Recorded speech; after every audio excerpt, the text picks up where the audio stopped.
This is what the drama is about.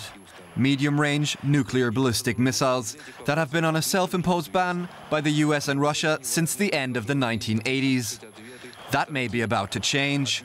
US authorities believe Russia may have developed weapon systems like these in breach of the Intermediate-Range Nuclear Forces Treaty.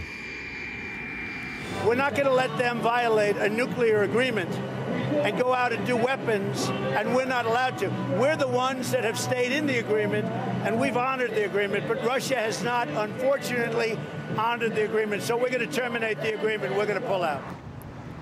The Kremlin has denied Trump's allegations, saying it has not produced any missiles that are prohibited by the INF Treaty. The INF Treaty was seen as a major breakthrough in nuclear security when it was ratified by former Soviet President Mikhail Gorbachev and US President Ronald Reagan in 1987. It came after a tense period of confrontation in the heart of Europe. With very short flight times, nuclear annihilation of European capitals was only 5 to 15 minutes away.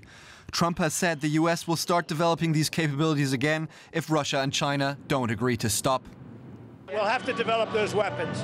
Unless Russia comes to us and China comes to us and they all come to us and they say, let's really get smart and let's none of us develop those weapons. China is not a signatory of the pact and has been investing heavily in land-based missiles. Now some observers fear it could be joined by Russia and the US in a new arms race. All right, so can this treaty be salvaged at this point? Let's bring in DW's Teri Schultz. She's standing by for us in Brussels. Hi, Teri. Good to see you. So there is news about the U.S. announcing its intentions to pull out of this treaty. It still, though, seems to be undecided. The Secretary of State, Mike Pompeo, is speaking. What more can you tell us?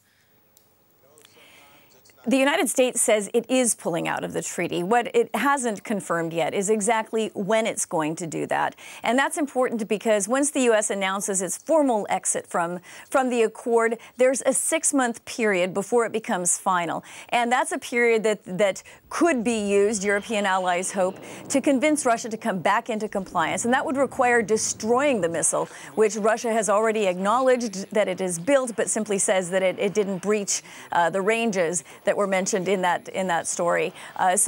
What Europe hopes is that this added pressure on Russia, which you will be hearing out of the NATO meeting today, all 29 allies will call on Russia to abandon this missile program and come back into compliance in the hopes that the United States would say then that it won't abandon the INF. On the other hand, on Twitter, we saw President Trump say yesterday that he was making a pitch for new arms control, for new talks with Russia and China. What do other NATO members think of that approach? For Europe, the Russian missiles are the ones that are the most crucial because when the U.S. and Russia discuss the intermediate-range missiles, it's Europe that would be the battleground. It's Europe that they would be targeted at.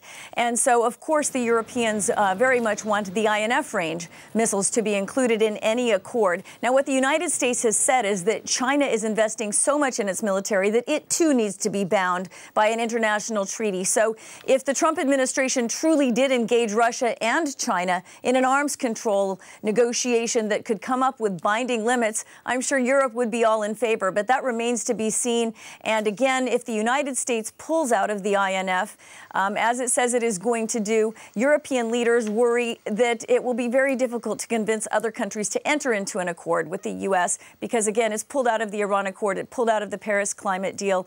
So Europeans are asking the United States to think about this when it now also abandons the INF. Teri Schultz for us in Brussels. Thank you very much.